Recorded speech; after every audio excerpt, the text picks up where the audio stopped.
안녕하세요 여러분. 안녕하세요.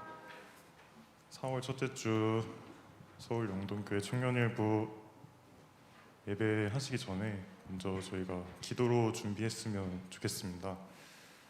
지금 코로나 상황이 많이 주변에 정말 많이 걸리잖아요. 실제로 저희 가족도 지금 많이 진짜 가족 말고 교회 가족도 많이 걸려 있는 상태예요. 근데 대수롭지 않게 넘어갈 수도 있는데 아플 수도 있잖아요. 저도 좀 많이 아팠었고 그래가지고 또 코로나 끝나간다고도 얘기를 하는데 또 자기 가족이나 친구가 걸릴 때 그 아픈 것들을 생각해 보면은 기도를 하지 않을 수가 없음을 또 깨닫습니다. 그래서 지금 이 시간 기도 드리실 때 먼저 그런 주변의 그런 아픈 상황에 놓여 있는 지체들을 위해서 그리고 또 오늘 예배를 위해서 기도하셨으면 좋겠습니다. 잠시 기도하시겠습니다.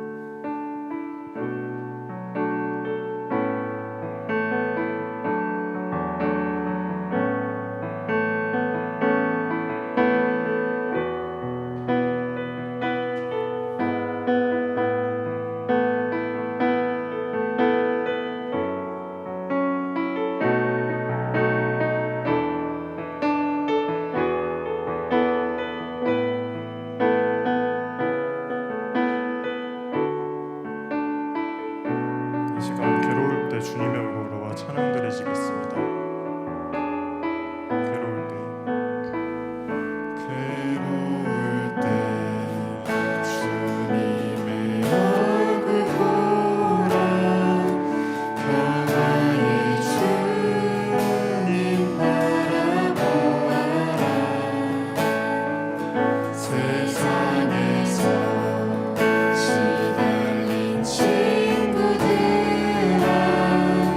위로의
그 마음을 생각하면서 저희 잠시 이 시간 기도드렸으면 좋겠습니다.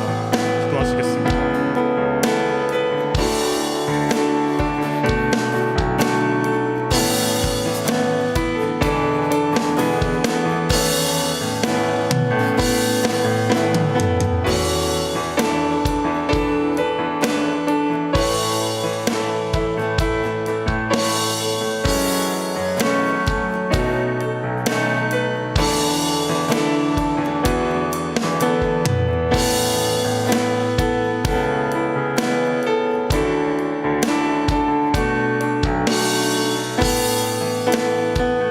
눈을 들어 주를 보라.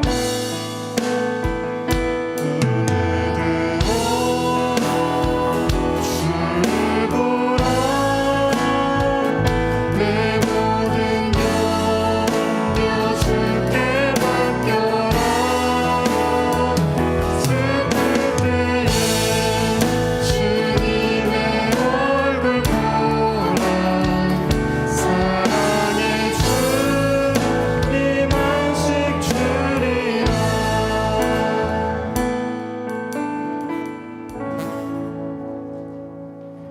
저희 이 시간 찬양 드리실 때 모두 일어나서 예수님만이 저희의 소망 되시고 생명 되심을 찬양하면서 같이 나아가겠습니다.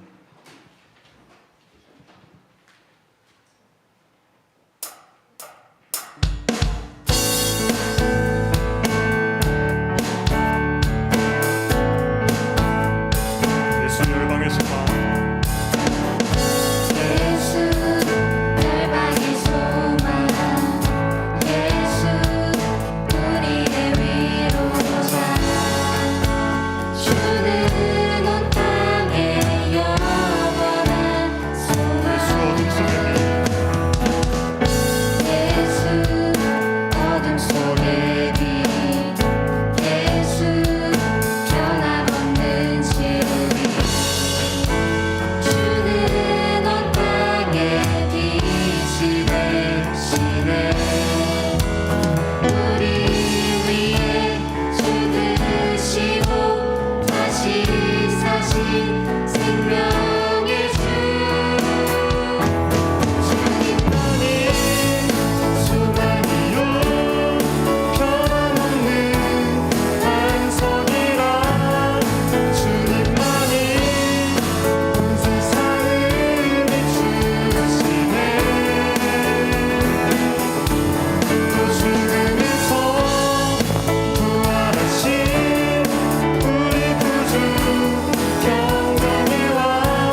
시간 또 박수 치면서 찬송과 함께 부르시겠습니다.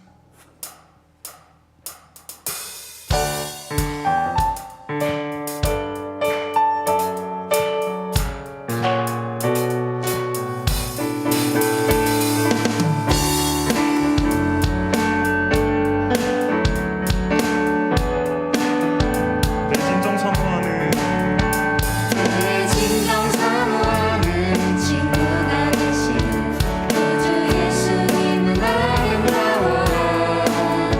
산 밑에 백합화요 빛나는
소망이 끊어졌다 해도 저희를 절대 포기하지 않으시는 하나님을 생각하면서 이 시간 찬양 드리셨으면 좋겠습니다.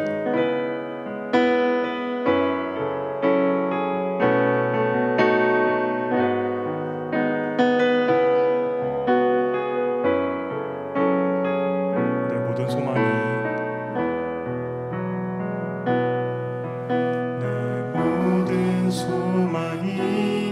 끊어졌다 해도 내 모든 기회가 없어졌다 해도 좌절과 절망이 나의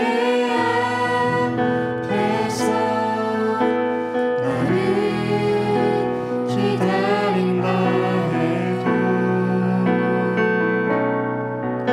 내 모든 희망이 사라졌다 해도 내 모든 계획이 무너졌다 해도 슬픔과 고통이 나의 앞에서 나를 기다린다 해도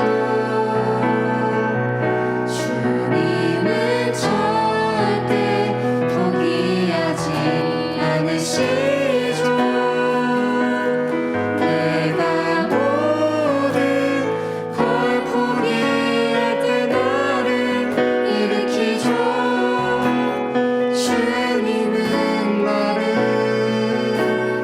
너무도 나를 영원히 나를 사랑하죠.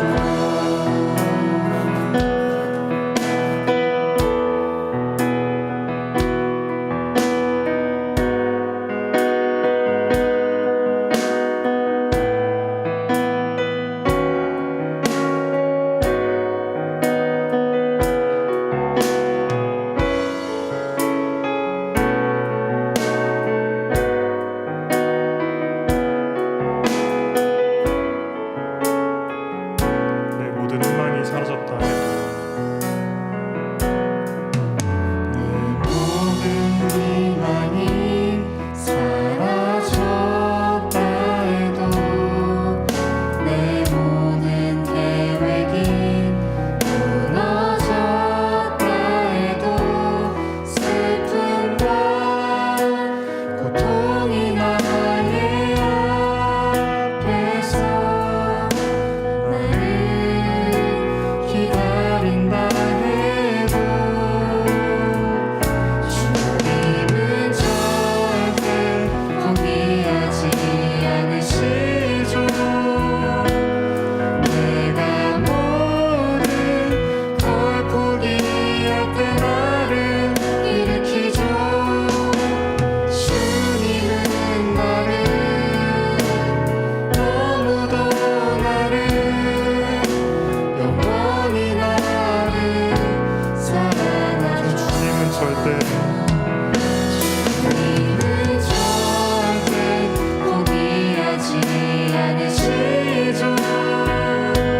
내가 모든 걸 포기할 때 나를 일으키죠.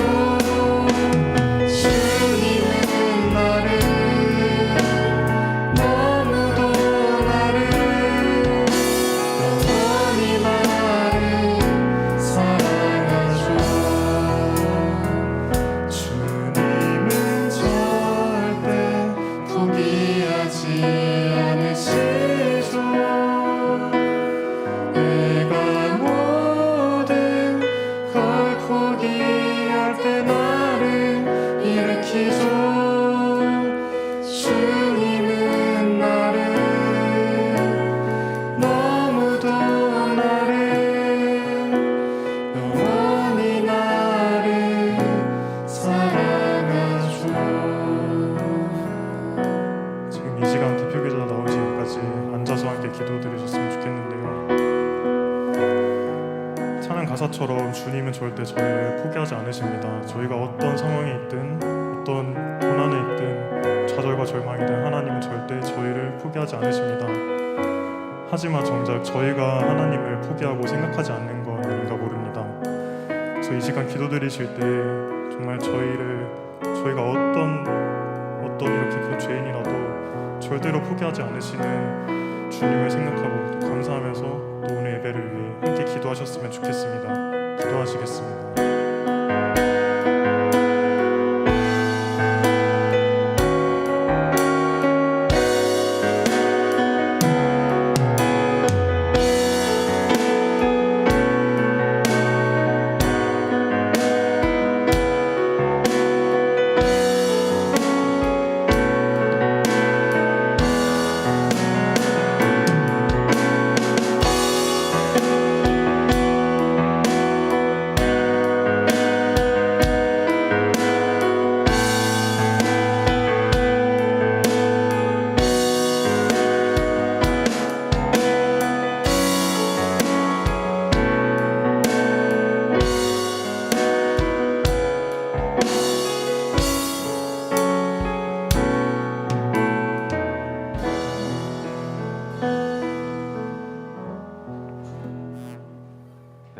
기도하겠습니다. 이 세상을 주관하시는 하나님 아버지, 저희가 모여 예배하게 하심에 감사드립니다. 이렇게 모인 우리가 하나님 나라를 꿈꾸며 살아가기를 원합니다. 그러나 하나님, 우리는 연약합니다. 하나님 나라를 꿈꾸며 힘있게 살아가기보다 여러 가지 삶의 모순에 사로잡힙니다. 자기에 의해 취해 교만해지기도 하며 죄인된 내 모습에 자기의 연민을 느끼기도 합니다. 또 그저 아는 것만 많아져서 자기 기만적인 삶을 살 때도 있습니다. 하나님, 이 모든 절망 속에서도 좌절하지 않고 하나님 나라 이루며 살기를 원합니다. 그리스도께서 이미 모든 절망과 싸워 이기셨고 성령께서 우리와 함께 하시니 우리는 이를 믿고 기쁨과 즐거움으로 우리 앞에 놓인 생을 힘있게 살아가겠습니다. 목사님을 통해 전해지는 말씀과 가족 모임에서 이 나눔에 함께 해주세요. 당신을 더 알고 싶으며 기쁨을 누리고 싶습니다. 그럼 이 모든 것 예수 그리스도의 이름으로 기도드립니다. 아멘.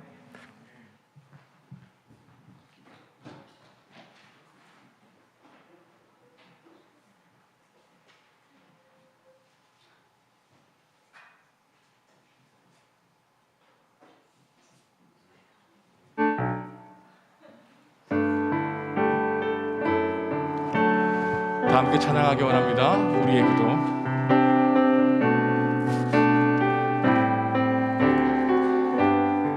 오늘 이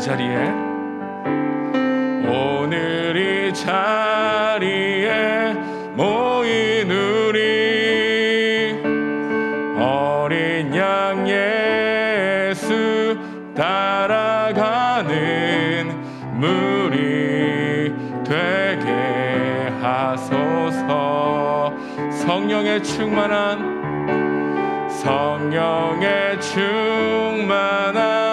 임재 안에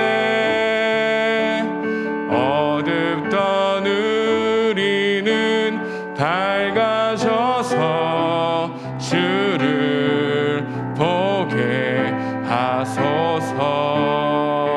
당신의 겸손함, 당신의 거룩함, 당신의 정직함 우리에게 보이사 내 안에 교만함, 내 안에 천박함, 내 안에 거짓됨 모두 벗어버리고 어린 양 예수 따라가는 무리 되게 하소서. 아멘. 오늘 선포될 하나님의 말씀은 누가복음 22장입니다. 누가복음 22장 24절에서 38절까지의 말씀 우리 한 목소리로 함께 교독하도록 하겠습니다. 하나님의 말씀 받들어 읽겠습니다. 또 그들 사이에 그중 누가 크냐 하는 다툼이 난지라. 예수께서 이르시되 이방인의 임금들은 그들을 주관하며 그 집권자들은 은인이라 칭함을 받으라. 너희는 그렇지 않을지니 너희 중에 큰 자는 젊은 자와 같고 다스리는 자는 섬기는 자와 같을지니라. 앉아서 먹는 자가 크냐 섬기는 자가 크냐 앉아서 먹는 자가 아니냐 그러나 나는 섬기는 자로 너희 중에 있노라. 너희는 나의 모든 시험 중에 항상 나와 함께 한 자들인즉 내 아버지께서 나를 내게 맡기신 것 같이 나도 너희에게 맡겨. 내 아버지께서 나라를 내게 맡기신 것 같이 그죠? 너희로 내 나라에 있어 내 상으로 먹고 마시며 또는 보좌에 앉아 이스라엘 12지파를 다스리게 하려 하노라.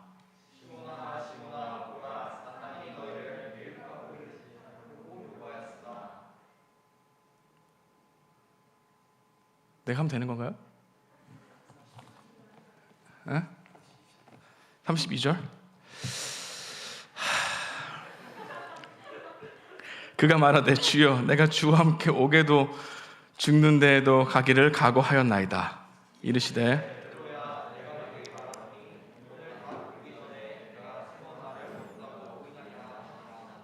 그들에게 이르시되 내가 너희를 전대와 배낭과 신발도 없이 보내었을 때 부족한 것이 있더냐? 이르되 없었나이다.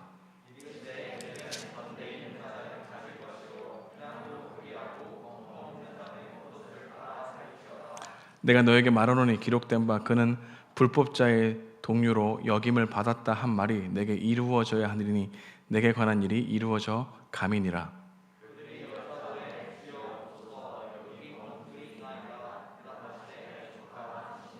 아멘. 제가 방심했습니다. 다음에는 제 말씀을 가지고 읽도록 하겠습니다. 오늘 본문은 이제 우리가 계속해서 살펴볼 말씀들이 이제 고난주간과 부활주일 연관돼서 이렇게 말씀을 전하려고 합니다.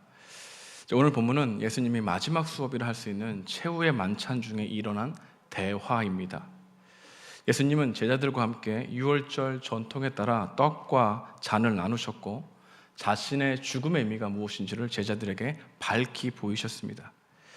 이 중대한 메시지 앞에서 말하는 제자들의 모습은 3년간 예수님을 가장 가까이 모시고 함께했다는 사람들인가 의심이 들 정도로 한심하고 교만하고 엉뚱함을 보게 됩니다. 첫 번째로 제자들의 언행은 참 한심해 보입니다. 고난과 배반이 앞뒤에 예고되어 있는데도 제자들은 누가 큰지 서로 서열 다툼에 여념이 없었기 때문입니다. 어쩌면 그들의 믿음의 체계 안에는 아직 예수님의 고난의 의미가 들어설 여지가 없었습니다. 그들의 관심은 예수님의 마음과 말씀이 아니었다는 뜻이죠. 근데 이런 마음은 우리들도 이럴 수 있습니다. 아무리 설교를 많이 듣고 큐티를 한다 해도 우리 믿음 안의 체계 안에 아직 예수님의 복음이 들어설 여지, 그 빈 공간이 없을 가능성이 있다는 것입니다. 제자들이 예수님을 따르고 함께하긴 했지만 그들이 추구하는 관심, 가치, 목적, 목표가 달랐습니다. 그래서 들어야 될 말씀을 듣지 않고 자신의 상황에 함몰되어 있어 예수님의 말씀이 들리지 않았던 것이죠. 제자들은 3년이나 함께 있었지만 예수님을 몰랐습니다. 마치 누가복음에 나오는 잃어버린 두 아들의 첫째 아들과 같이 아버지와 함께 있었지만 아버지의 마음도 모르고 또한 아버지의 마음도 살피지 않고 또한 아버지가 둘째 아들이 돌아오기를 얼마나 간절히 바랐는지에 대해서 생각하지도 않고 함께 있었지만 죽은 것처럼 여겼던 그 잃어버린 첫째 아들과 같은 모습이 제자들에게도 투영되어 보이는 것 같다는 것입니다. 오늘 본문에서도 우리가 알 수 있듯이 제자들의 중심은 예수님이 아니었습니다. 여러분, 이것이 우리에게 주는 메시지가 무엇일까요? 말씀을 얼마나 들었는지보다 어떻게 들었는지가 더 중요하고 얼마나 함께 있었냐는 것보다 어떻게 함께 있었냐가 더 중요하다는 사실을 생각해 보게 됩니다. 제자들은 서로 견제하면서 자기가 높은 자리에 앉기 원하는 마음으로 누구를 쫓았다는 겁니까? 예수를 쫓았다는 겁니다. 여러분, 사람은 누구나 남보다 앞서기를 원합니다. 한 목사님이 청년들에게 이런 기도를 자주 한다는 이야기를 들었습니다. 머리가 되었지언정 꼬리가 되지 말게 하여 주옵소서. 이런 기도는 꼬리로 살아가는 사람은 실패자이고 머리로 살아가는 사람은 인생의 성공자라는 가치평가가 담겨 있다는 것이죠. 여러분, 우리나라 사람처럼 서열을 따지기 좋아하는 나라도 드물 것 같습니다. 사람들이 만나면 제일 먼저 하는 것이 서열을 확인하는 것입니다. 나이, 학번, 직급, 기수 등을 확인하죠. 상대방이 자기보다 나이가 어리다는 사실을 확인하는 순간 안심하는 경향이 있습니다. 그리고 어느 순간 말을 놓지요. 여러분, 이 세상은 점점 서열, 곧 누가 크냐의 이 질문에 사로잡혀 있다는 것을 생각해 보게 됩니다. 군대 문화는 어떻습니까? 서열 문화죠. 설교에서 군대 문화를 하려 하니까 입가에 웃음이 피어 있습니다. 제가 이등병 때입니다. 설교 여러분 순간 당황스러운데 제가 이등병 때 일입니다. 지금은 뭐 동기들과 함께 네모반을 같이 쓴다고 하기도 하고 3개월 앞뒤 같이 한 방에서 동기로 생활한다고 하는데 저 때는 그런 게 없었습니다. 저 때는 이등병부터 병장까지 한 내부반에서 그 마룻바닥에서 사용했는데 건물별마다 간물대마다 이렇게 서열이 다 확인되어 있죠. 제가 행정본부반에 처음으로 제 동기와 함께 쫙 들어갔을 때 행정반에서 와 신입이다 라고 하는 겁니다. 그러자 이 내무반에서 병장들은 누워서 텔레비전을 볼 수 있었거든요. 병장들의 특권입니다. 이런 병장들의 특권은 누워서 텔레비전뿐만 아니라 리모컨도 병장만 가질 수 있었습니다. 거기서 누워 있었던 거죠. 근데 신입이 들어왔다니까 좀 관심이 가는 것 같았습니다. 그래서 제가 가가지고 이병 이지열 하고 딱 외쳤습니다. 그러니까 병장들이 일로 와봐라 하는 겁니다. 앉아. 그래서 제가 열심히 갔죠. 동기랑 함께. 그때 앉았습니다. 그 텔레비전 봐. 근데 어떻게 텔레비전을 보겠습니까? 어떤 말을 실수를 할까봐 긴장하고 있는 상황 가운데 이 병장이 저에게 이런 질문을 하는 겁니다. 여기까지 오는데 얼마큼 걸렸니? 2, 3초 걸렸습니다. 담백하게 얘기했습니다. 그렇지. 2, 3초면 충분히 올 수 있지. 근데 나는 여기까지 오는데 2년 2개월이 걸렸단다 라는 얘기를 한 거예요. 저 끝에가 이등병 자리였어요. 그리고 텔레비전 앞에가 병장의 자리거든요. 여기부터 여기까지 오는데 몇 년이 걸렸다는 겁니까? 2년 2개월이 걸렸다는 겁니다. 그래서 저희가 불쌍하다는 거죠. 너도 나처럼 이렇게 누워서 보려면 너의 위에 있는 서열들이 다 제대해야 이곳에 앉을 수 있는데 이곳에 누워 있을 수 있는 시간 2년이 지나가면 여기서 나처럼 할 수 있어. 절망적인 이야기를 했습니다. 군대 문화가 싫으면서도 군대 이야기를 하는 것을 보면 군대 문화는 우리도 모르게 깊숙하게 젖어들어 있다는 생각을 이 설교를 하면서 했습니다. 저도 군대 문화가 싫지만 내 마음곳에서는 군대 문화의 이야기를 하는 걸 좋아하는 거 보니까 군대의 서열 문화가 내 마음 가운데 있다는 것을 생각해 보였던 것이죠. 사람들은 자기도 모르게 나이, 학번, 회사 입사일 등을 통해서 서열을 얼마나 각인시키는 말들을 하는지 모릅니다. 이런 면에서 서열을 정한다는 것은 인간에게 신경이 곤두서는 일입니다. 여러분, 서열 문화에서는 자신이 아래로 떨어지지 않으려고 남을 밟아내리는 비겁함과 비열함이 난무합니다. 서열 문화는 세상에서 질서라는 의미로 사용되지만 질서 의미를 넘어 조직에 대한 충성과 일사불란한 행동과 상황을 만들기도 하는 것이죠. 여러분, 서열 문화가 우리 가운데 가장 문제가 되는 것이 있다면 높고 낮음에 따라 차등적 대우를 당연하게 여기게 된다는 겁니다. 서열 문화는 점점 강자들과 승리자에 대한 선망과 감정을 마음 깊이 길러내기도 한 것이죠. 제가 얼마나 힘을 원했냐면은 여러분 이등병 때 훈련병 때 가게 되면 아버지가 무엇을 하는지 쓰는 게 있어요. 거기에 아버지가 공무원이십니다. 아버지가 과일 가게를 하십니다. 아버지가 뭘 하십니다. 쓰는 게 있는데 어떤 친구들은 아버지가 2스타입니다. 아버지가 3스타입니다. 딱 쓰면은 행동이 달라집니다. 그만큼 힘과 서열과 이 높은 자리를 앉고 싶어하는 가장 열망이 군대 때 남자들이 많이 배우는 것 같다는 생각을 해보게 되는 것이죠.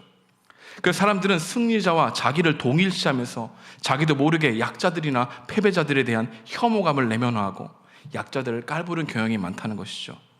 그러니 무시당하지 않기 위해서 가리지 않고 출세해야 된다, 성공해야 된다, 높은 자리에 올라야 된다. 누가 크냐라고 했을 때 나는 저 높은 이사의 자리에 올라야 된다, 과장의 자리에 올라야 된다 라는 생각을 가지고 사회생활을 하게 되는 것이죠. 왜냐하면 이런 차별적 그리고 차등적 대우를 받지 않기 위해서입니다. 그래서 우리는 조금 위에 올려서라고 비루하게 살아가는 사람들로 가득하다는 것이죠. 하비 콕스라고 하는 신학자가 현대사회의 우상은 출세라고 말했습니다. 전 그 말에 공감합니다. 출세를 위해 달려가느라 우리는 이웃의 고통을 외면하고 가까운 이들의 신음소리를 못 들은 채 하는 경향이 많기 때문이죠. 또한 서열 문화는 자리 다툼의 문화입니다. 사실 수많은 다툼이 뭡니까? 자리 다툼입니다. 윗자리와 아랫자리의 싸움, 돈을 겨루건 힘을 겨루건 인기를 겨루건 다툼의 속성은 언제나 누가 센가, 누가 더 낫나, 누가 더 높은가에 대한 관심과 지각에 있다는 생각을 해보게 되는 것이죠. 여러분, 사람은 스스로 자기 중심적 서열을 매깁니다. 이것이 교만이죠. 교만이란 남이 매기는 서열보다 내 서열이 항상 늘 높은 것으로 생각하는 것이죠. 그래서 서열은 섬기는 사람들을 무시할 가능성이 커요.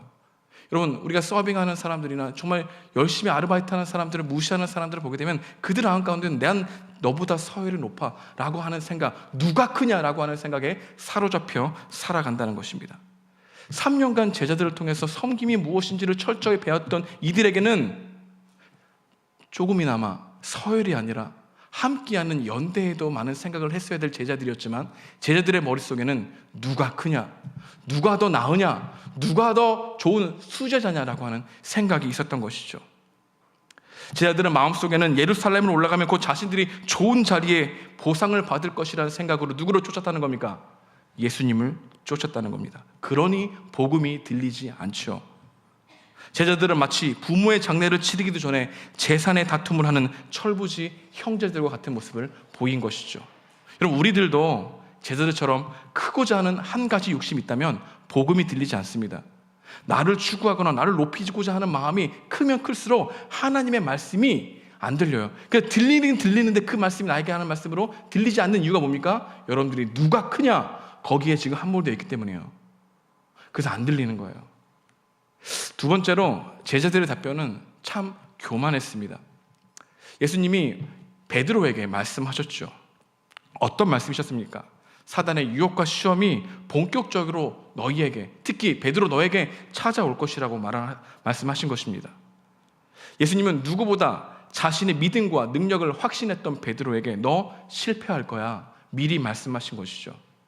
예수님의 분부한 메시지를 들은 베드로는 어떻게 해야 합니까? 자신 있게 장담했습니다. 오늘 본문 33절 함께 읽어보겠습니다. 시작. 그가 말하되 주여 내가 주와 함께 오게도 죽는 데에도 가기를 각오하였나이다. 베드로는 주와 함께 감옥에도 갈 수 있고 주께서 죽는 장소에도 함께 갈 수 있다고 단언했습니다. 베드로는 자신의 연약함을 인정하지도 않았고 사단의 미혹도 언제든지 나에게 찾아올 수 있다는 생각도 하지 않았습니다. 하지만 우리는 압니다. 그런 큰 소리가 얼마나 허망한 것인지 말입니다. 자신들이 얼마나 연약하고 변덕스러운지를 잘 모르는 사람들은 장담하기를 좋아하죠. 옛말에 무식하면 용감하다는 말이 있습니다. 여러분, 신앙생활은 장담하는 것이 아닙니다. 하나님 앞에서 자기도 자기의 주제를 모르면 언제나 장담하고 자기의 결심을 더 높이 생각하는 경향이 많죠. 장담하는 것은 자기의 가능성을 더 신뢰하는 것입니다. 자기 자신을 믿고 말하는 사람들은 자기 가능성을 작게 보지 않죠. 자기 가능성을 크게 봅니다. 출애굽기에 보면은 이스라엘 백성들이 하나님의 율법을 주셨을 때 그들은 모두 자기 가능성을 의지해서 말씀을 지키겠다고 장담했습니다. 하지만 그들은 율법의 잉크가 마르기도 전에 어겼죠. 사람들은 흔히 자기가 마음만 먹으면, 결단만 하면, 결심을 하면 예수님을 잘 믿을 수 있다고 생각하는 경향이 많다는 것입니다. 그래서 안 들려요, 하나님 말씀이. 여러분, 기도가 없는 장담은 언제나 실패하게 되고 그 실패에서 벗어날 수가 없어요. 나중에 또 실패할 것 같은 이 두려움이 나중에는 하나님 앞에 제가 이렇게 해보겠습니다 용기 있게 결심을 말하지도 못하는 것입니다. 근데 기도의 실패 있음에도 불구하고 주님이 나를 사랑하신다라고 하는 이 사실을 우리가 더욱더 굳게 믿는다면, 하나님의 사랑의 크기가 변함없다는 사실을 우리가 경험하게 되고 실패하게 된다면 우리는 그 실패만 보고 절망하지 않는다는 거죠. 실수하고 실패를 통해서 내가 하나님 앞에 정말 내세울 게 없다는 겸손을 배우게 되고 끝까지 변함없이 나를 택하시고 나의 마음을 붙드시고 계시는 하나님께 감사가 터져나오게 되는 겁니다. 이 경험이 없는 성공은 성공이 아닙니다. 이 경험 속에서 나오는 깊은 겸손과 하나님이 나를 도울 수 있다라고 하는 이 확신이 우리의 노력을 더욱더 진지하게 만드는 것입니다. 그래서 예수님은 베드로가 배반할 것을 알면서도 그를 향한 기도를 포기하지 아니하셨다는 말씀이 오늘 본문에 나오죠. 예수님의 기도는 실패할 것을 아시면서도 베드로를 위한 기도이셨습니다. 실패의 방점을 찍은 게 아니죠. 회복의 방점을 찍었습니다. 실패를 결과로 보지 않았고 실패를 과정으로 보셨고 회복으로 여기셨다는 거죠. 여러분, 이 말씀을 기억하십시오. 한 번 주어진 주님의 사랑은 거두어지는 법이 없습니다. 이 말씀을 믿습니까? 이 말씀이 실패와 실수의 반복되는 상황 속에서 깨닫게 하시는 하나님의 은혜라는 겁니다. 세 번째로 3년간 예수님 옆에 있었던 제자들, 예수님이 말씀하시는데 그 예수님의 말씀을 이해하지 못하고 오해하고 있는 모습을 우리는 예수님의 대화를 통해서 볼 수 있습니다. 베드로의 대화를 마치시고 예수님은 제자들과 대화를 이어가셨습니다. 예수님 먼저 전도 여행 때 좋은 기억을 떠올리게 하셨습니다. 그때는 전대도 없고 배낭도 없고 신발도 없어도 예수님을 호의롭게 생각했던, 좋게 생각했던 많은 사람들이 제자들을 환영해 주었죠. 그리고 많은 것을 베풀어 주었습니다. 예수님이 이렇게 좋은 시절을 꺼낸 후에 이제는 그것이 없을 거다. 너희는 배낭도 준비해라. 신발도 준비해라. 심지어 대적들이 너희 가운데 있을 거니까 마음을 단단히 해라 라고 하는 말씀으로 오늘 우리에게 너희들은 옷을 팔아 검을 사라 라고 하는 은유적 표현까지 하셨습니다. 그런데 이 말씀을 제자들이 문자적으로 들은 겁니다. 그래서 검을 가진 두 제자가 검을 내보인 겁니다. 누구한테? 예수님께. 여러분, 이게 재밌어야 되는데 여러분 잘 보십시오. 각오를 했어. 그러니까 베드로가 옆에서 딱 칼을 준비됐습니다. 주님 말씀하십시오.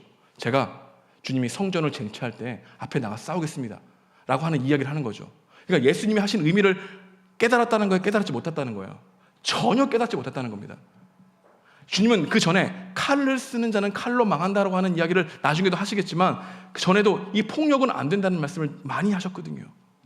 근데 베드로와 그 열심 당하는 어떤 시몬이었을 가능성이 큰데 예수님의 말씀을 전혀 이해하지 못하고 너희들 마음을 굳건히 해라.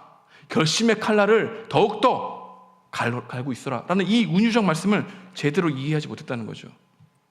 여러분, 주님의 길이 칼의 길입니까? 칼의 길이 아닙니다. 이 말씀은 고난이나 절망이나 두려움이나 적당히 세상과 타협하고 살고 싶은 생각이 도단하는 마음을 배어나는 결단의 칼이 되어야 한다는 은유적 말씀이었다는 거죠. 근데 실제적으로 그들은 이렇게 생각하지 않고 칼을 가지고 온 거죠. 왜? 그들은 예수님이 정치적으로 헤롯 대왕 안티파스를 무너뜨릴 수 있는 정치적, 종교적, 군사적 힘을 가진 왕으로 생각했기 때문에. 주님 말씀을 이해할 수 있었습니까? 없었습니까? 없었다는 겁니다. 없었어요. 여러분, 아무리 오래 다녀도 나의 목적과 목표가 정말 주님을 향한 인격적인 관계보다 크면 클수록 말씀이 안 들려요. 들려도 이 목적과 성취에 필요한 말씀이 들리지 예수님이 십자가에 죽으시고 부활하신 이 사건이 나에게 하시는 말씀으로 해석되어지지가 않아요. 누구처럼 말입니까? 제자들처럼 말입니다. 3년간 예수님을 가장 가까이 모시고 함께했던 사람들, 이 제자들은 고난과 배반이 예고되고 있는데도 누가 큰지 서로 서열 다툼에 여념이 없고 자신이 얼마나 허역하고 변덕스러운지 몰랐으며 예수님의 말귀를 못 알아들을 만큼 자기 생각으로 꽉 차 있었다는 것입니다. 근데 이 말을 한 후에 어떤 일이 일어납니까? 나중에 성경을 펴십시오. 누가복음 23장부터는 예수님이 십자가의 고난을 당하러 올라가시는 그 이야기가 나와요. 그러니까 예수님이 드디어 이제 고난을 받으러 올라가시기 전에 제자들의 상태가 어떻습니까? 제자들의 상태가 맛이 갔어요. 몰라요. 주님의 마음도 모르고요. 그 중심에 주님이 있지 않고요. 예수님이 3년간 그들을 열심히 정말로 노력하면서 그들에게 가르쳤지만 그들은 교만했고요. 그들은 엉뚱했고요. 그들은 한심한 생각을 했다는 겁니다. 그런데 주님이 그들에게 한심함과 엉뚱함과 교만함과 정말로 어쩔 수 없구나라고 생각할 만큼 포기할 수 있을 만큼 그들을 향하여 비난을 할 수도 있는 상황 가운데 예수님은 이렇게 말씀하셨습니다. 우리 함께 본문 28절과 29절 함께 읽어보겠습니다. 시작. 이르시되 가질 것이요 배낭도 그리하고 없는 자도 겉옷을 팔아 살지어다. 너희에게 말하노니 기록된 바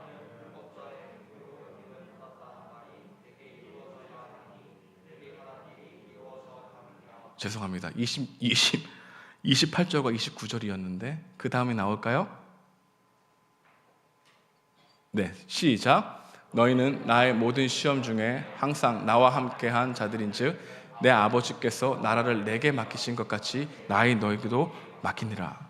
여러분, 한심하게 보일 수 있는 제자들에게, 또한 큰 자가 되려고 하는 마음 가운데 있는 자들에게 지금 무엇을 맡기는 겁니까? 하나님 나라의 사역을 맡기시죠. 자신의 주제도 모르는 제자들에게 격려하시죠.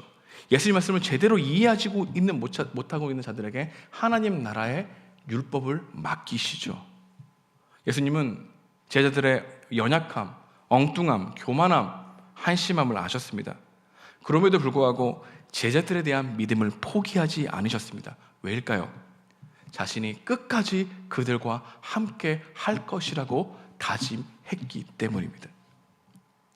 예수님은 제자들이 십자가의 소망과 부활을 분명히 알게 되면 이들이 완벽하진 않아도 주님을 쫓아가려고 하는 열심이 생길 것이라고 하는 것을 소망하셨기 때문입니다. 변함없이 주님 옆에서 중보자로 살아가서 난 너희들을 도울 것이다 라고 하는 그 주님의 변함없는 열심이 엉뚱하고 교만하고 한심해 보이고 자기밖에 모르는 제자들의 고백 속에서도 하나님의 나라의 사역을 맡기시는 이유, 내가 너와 끝까지 함께 할 것이라고 하는 주님의 열심이 그들 가운데 있기 때문입니다.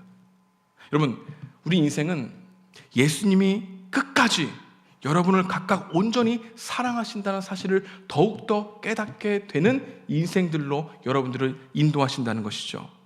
여러분, 우리 주님이 변함없이 나를 사랑하신다는 것을 발견하는 것이 주님을 인격적으로 만나는 시작입니다. 나의 넘어짐, 실수, 그리고 반복적으로 짓는 죄에 절망하고 있는 나에게 괜찮아, 일어서자 라고 말씀하시는 주님의 따뜻한 목소리를 들려지는 것이 바로 우리 가운데 인격적으로 주님을 만나는 과정 가운데 하나라고 하는 것이죠. 여러분, 주님이 여러분을 사랑하신다는 사실을 믿으면 주님의 계획이 분명하게 나에게 있을 것이라는 것을 더욱 굳게 믿게 됩니다. 나의 실패에도 넘어져도 다시 일어날 힘과 용기를 가지게 됩니다. 근데 실패하고 좌절하고 반복적인 죄를 지었을 때 주님의 변함없는 사랑이 없을 때는 무엇이 발동하냐면 내 힘으로 그것을 해보려고 하는 노력이 발동하죠. 그 발동으로 끝나는 게 아니라 그것이 곧 나를 더욱더 패배감으로 빠지게 만듭니다. 난 변화가 없어. 나는 오랫동안 신앙생활을 아직 모르겠어요. 어려워요. 여러분, 제자들이 예수님의 하시는 말씀을 항상 이해하지 못해서 어렵습니다, 이 말씀을 누가 듣겠습니까? 라고 했던 모습이 우리들에게도 그대로 적용된다는 것이죠.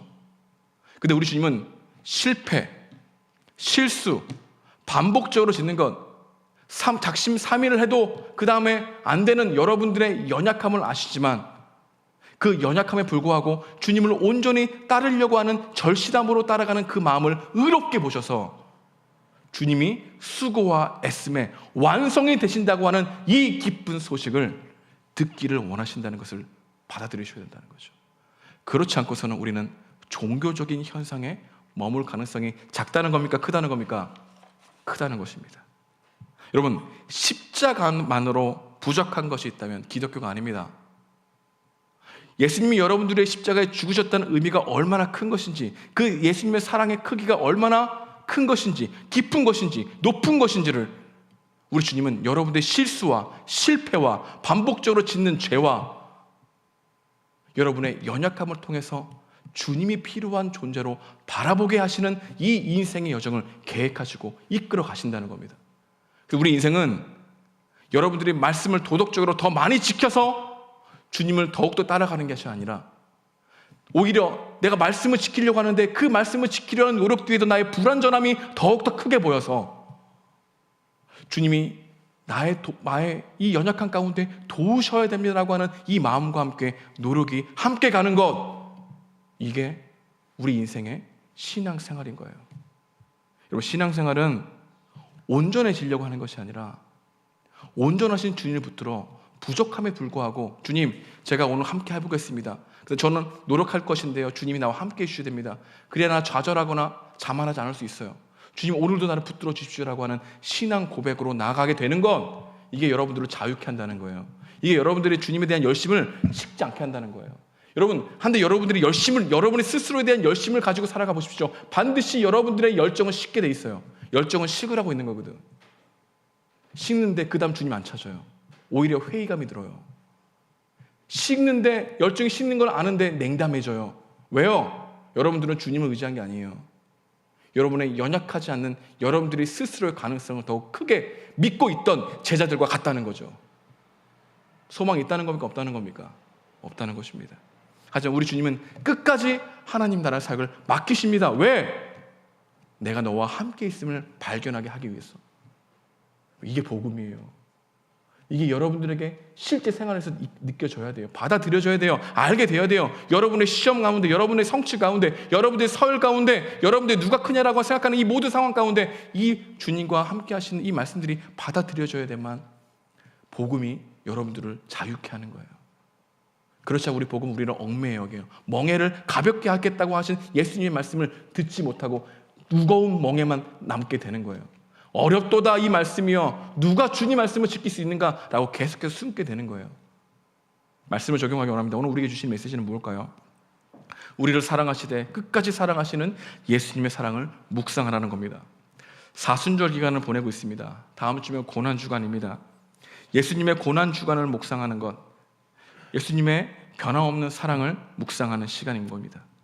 변함없는 주님의 사랑은 우리에게 용납하심, 용서하심, 인내하심, 오래 참으심의 그 깊이를 경험하게 합니다.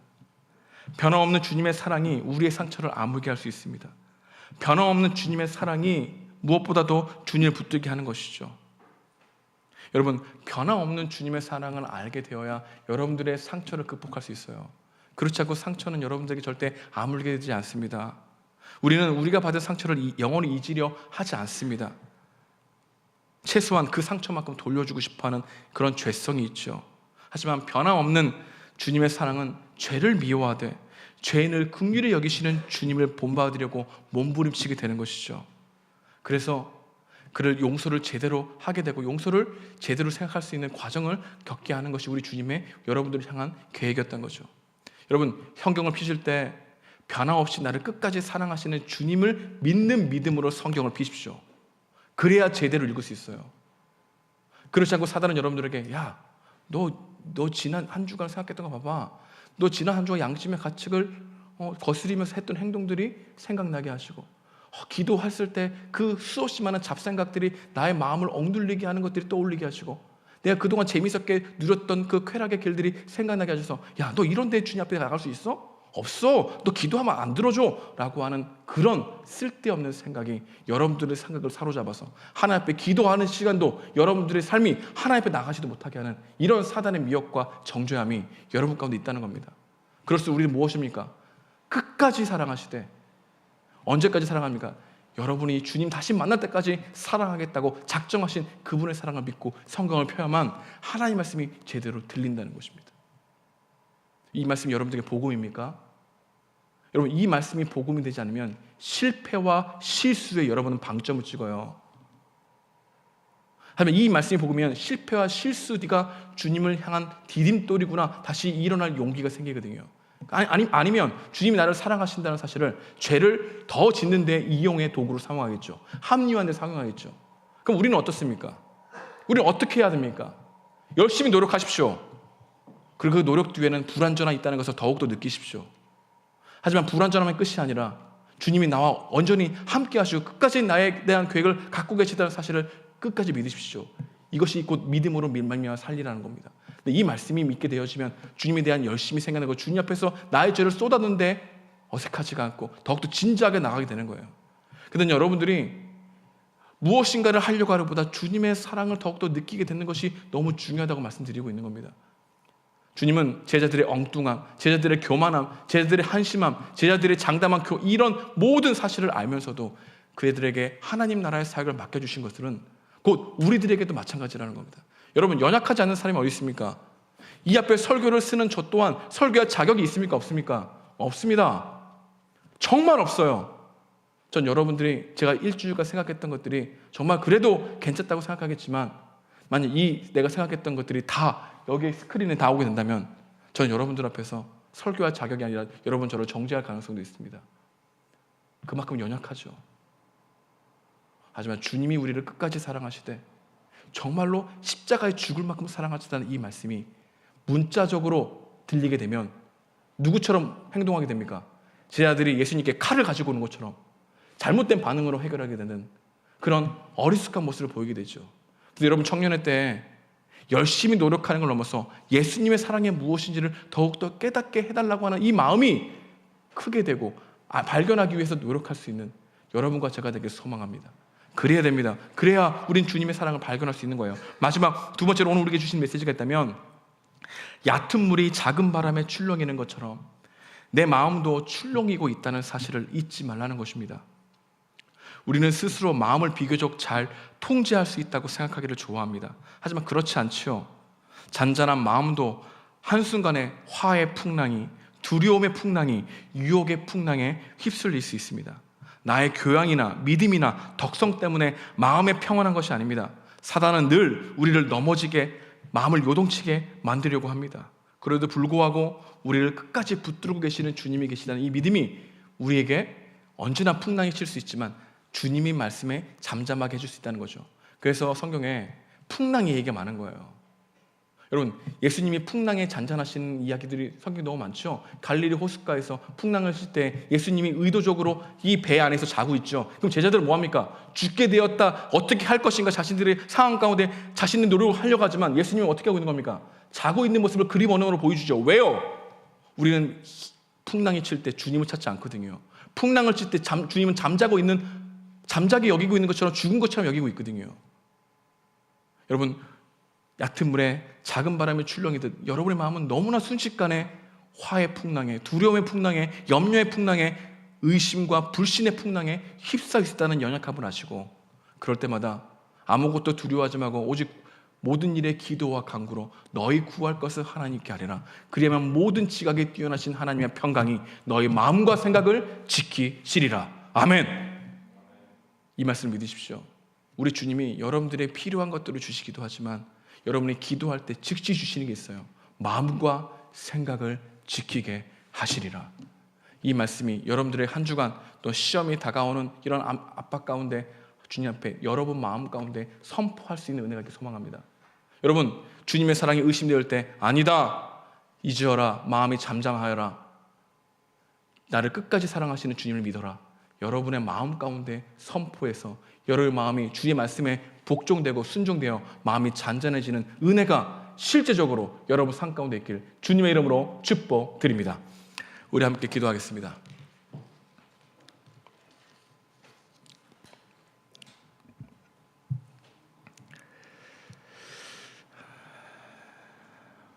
여러분, 완벽한 섬김도, 완벽한 기도도, 완벽한 정의도, 완벽한 행동도 불가능하다는 것을 깨닫게 되는 것, 정말 이것을 알게 되어야 합니다. 그럼에도 불구하고 나를 의롭게 보시는 이유가 완벽해서가 아니라 완벽할 수 없다는 사실을 알면도 불구하고 주님을 따르고자 하는, 주님 저 안 됩니다, 주님이 필요합니다라고 하는 이 마음을 의롭게 보시는 주님의 사랑 때문입니다. 이 말씀이 믿어지십니까?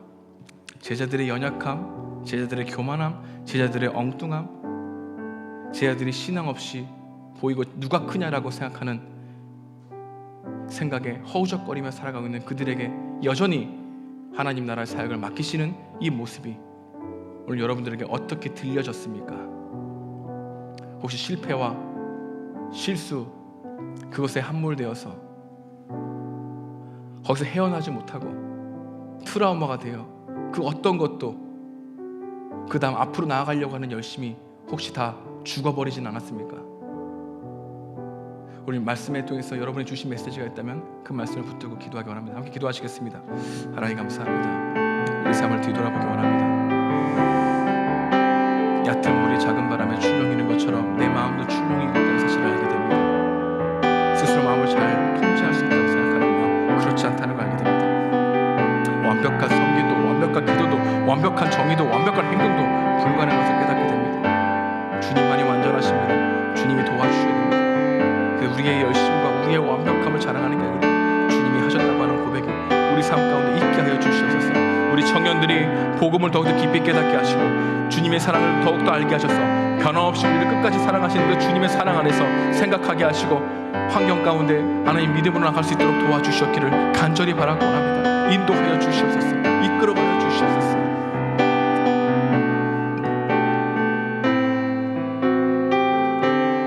우리 함께 찬양하기 원합니다. 우리 그 사랑 찬양하면서 헌금을 봉헌하겠습니다. 아버지 사랑 내가 노래해, 아버지 은혜 내가 노래해, 아버지 은혜 내가 노래해. 그 사랑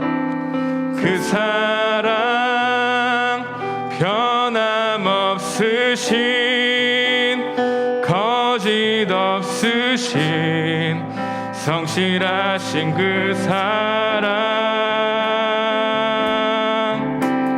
상한 갈 때 꺾지 않으시는 꺼져가는 등불 끄지 않는 그 사랑 변함없으신 거짓 없으신 성실하신 그 사랑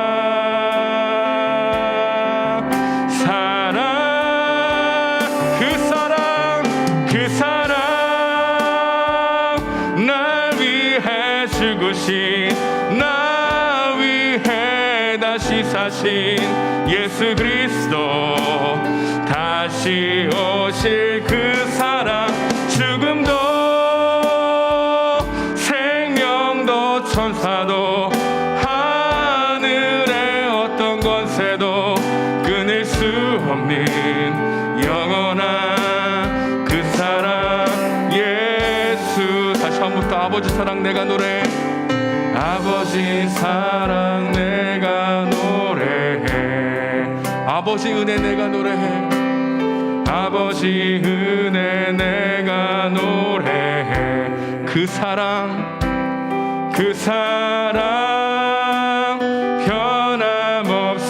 변함없으신 거짓 없으신 성실하신 그 사랑,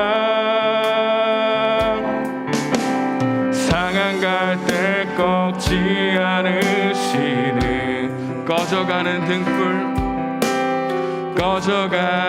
등불 끄지 않는 그 사랑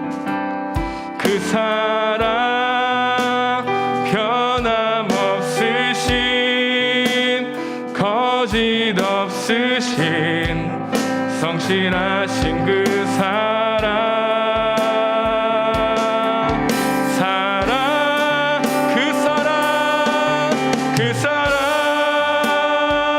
날 위해 죽으신 나 위해 다시 사신 예수 그리스도 다시 오실 그 사랑 죽음도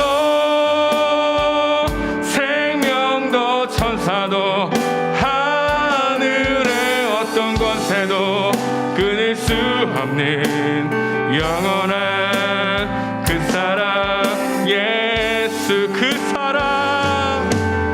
그 사랑 날 위해 죽으신 나 위해 다시 사신 예수 그리스도 다시 오실 그 사랑 죽음도 생명도 천사도 하늘의 어떤 권세도 끊을 수 없는 영원한 그 사랑 예수.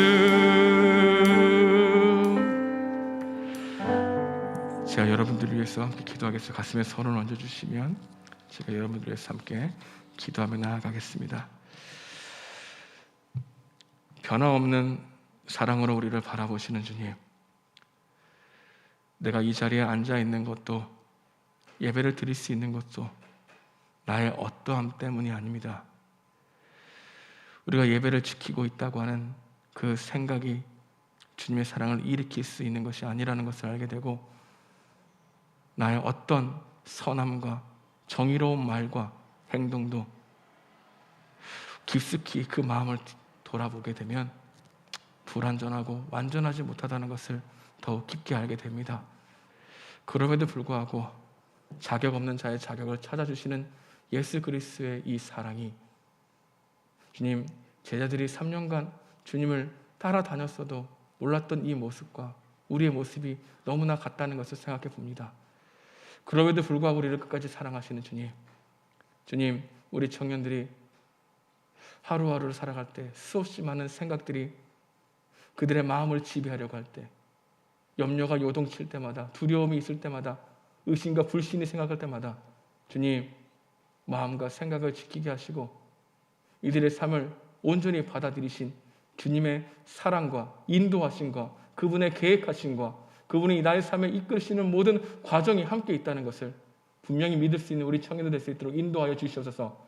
이 믿음으로 살아가게 하시고, 주님, 그리스도의 사랑이 크게 들려지게 해 주시옵소서. 우리는 날마다 세상 소리를 많이 듣기 때문에 십자가의 은혜를 축소시키며 살아갑니다. 날마다 십자가를 바라볼 때 은혜가 아니라 그냥 십자가구나 무심코 지나쳐가는, 그냥 예수님이 우리를 해주신 일 그 이상 그 이하도 아닌 것으로 생각할 때가 많습니다. 매년마다 절기를, 고난주간을 보내고 있지만, 사순절 기간을 보내고 있지만 그 기간만 잠깐 종교적인 모습을 띠고 싶은 채, 그래서 나를 남들과 다르다고 생각하는 것에 뿌듯해하고 자긍심을 느꼈던 우리들의 마음을 알게 됩니다. 주님, 이 고난주간에 나의 연약함과 나의 교만함과 나의 엉뚱함과 나의 아무것도 아님을 더욱더 깊이 발견하게 하셔서 나 같은 자를 사랑하신 그 하나님의 사랑이 이해되지 않을 만큼 왜 나를 사랑하시지라고 하는 이 고백이 우리 안에서 정말로 느껴지게 되는 고백이 될 수 있도록 우리의 마음에 역사하여 주옵소서. 주님, 어제의 믿음으로 오늘 살 수 없습니다. 오늘도 우리를 끝까지 사랑하시는 주님 말씀 피면서 주님이 우리에게 사랑하신다는 메시지를 듣기 원합니다. 사랑하신다는 것을 믿기에 담대히 노력으로 나갈 수 있고 실패해도 좌절하지 않고 나갈 수 있음을 알게 됩니다. 주님, 주님의 복음을 알게 되면 더욱더 행동하게 되고 순종하게 되고 말씀 따라가게 되고 기도하게 되고, 하나님, 그것으로 나를 자랑하지 않게 되는 놀라운 일들이 우리 가운데 일어나는 줄 믿습니다. 이 사실을, 또한 이 경험이 우리 청년 일부 모든 지체들에게 일어날 수 있도록 주님 함께하여 주옵소서. 이제는 우리를 구원하신 예수 그리스도의 은혜와 하나님의 극진하신 사랑과 성령님의 감화하시고 교통하심이 여전히 대책 없는 우리들이지만 잃어버린 양을 끝까지 찾아가시는 주님의 사랑에 힘입어 주님의 자리 앞에 있는 우리 모든 청년들 머리 위에 하나님의 은혜가 마르지 않기를 축원하옵나이다. 아멘.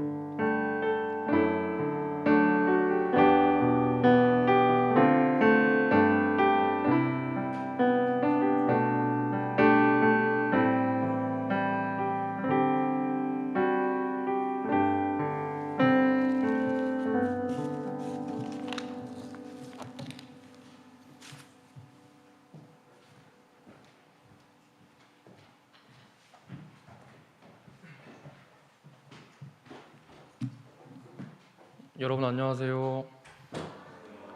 오늘 정말 날씨가 좋은데 이번 주말에 날씨가 굉장히 좋았죠.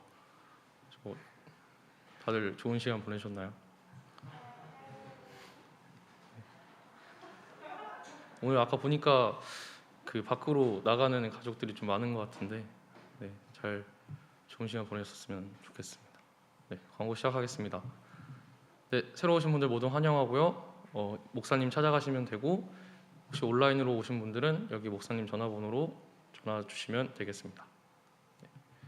네, 가족 모임 있습니다. 사진 꼭 찍어서 섬김이 톡방에 올려주세요. 여기 보시면은 지금 5층이라고 적혀 있는데 저희가 이번 달부터는 이제 고등부실을 쓰게 됐어요. 저희 교육관 지하 1층을 이제 사용을 하게 돼서 5층으로 가족 모임 장소가 있으신 분들은 고등부실로 가시면 되겠습니다. 네. 혹시 고등부실 아시나요? 정중가족. 네. 경록가족도 알겠죠. 네. 네, 다음이요. 네, 계속해서 영동살롱 광고가 나가고 있는데요. 저희가 또 간단하게 다시 한번 또 설명을 드리면 영동살롱은 호스트, 주제, 게스트가 합쳐져서 이제 살롱이 되는 형식인데요.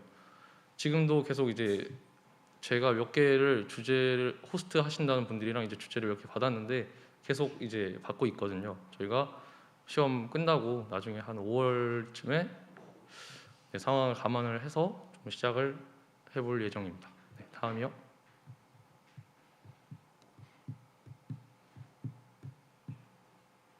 네, 저희가 이제 또 시험 기간이 다가왔는데 4월 11일부터 4월 30일까지 3주 동안 줌을 통해서 또 영동 도서관이 개관을 하니까 다 같이